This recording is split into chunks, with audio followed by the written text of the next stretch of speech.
Ngibingelele kuwe mlaleli, ngiyathemba ukuthi uyaphila. Mina sicela kuwe laphana ukuthi-ke uma usamusha leli khasi-ke leli-ke wenze okulungile-ke laphana, gcinezela ibhathini subscribe nje, kubiza imali kumahhala nje, kusho nesenti-ke elimnyama-ke leli-ke khona uzokwazi ukuthi-ke uyithole zonke-ke iy'ndaba esilethela zona-ke kulo-ke leli khasi-ke leli-ke kusukela-ke manje-ke udaba ekulethele lona namhlanje. Nithi-ke sekuvele ukuthi-ke laphana-ke abaholi bakakhongolose bathathe isinqumo sokulaqaza umsunguli woMkhonto weSizwe Party uMnumzane uJabulani Khumalo ngoba bemsola ngokunetheza nomholi we-EFF uMnumzane Julius Malema.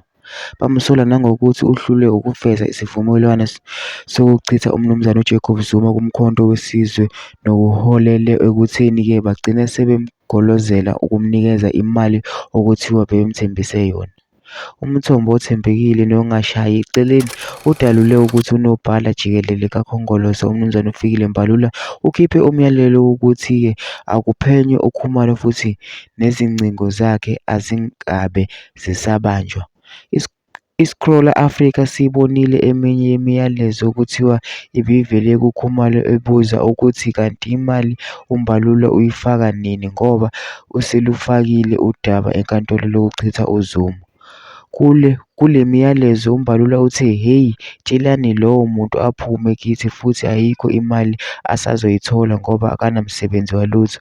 Okunye sesiyazi ukuthi usebenza noJulius Malema," kusho umyalezo othunyelwe kwabanye babaholi.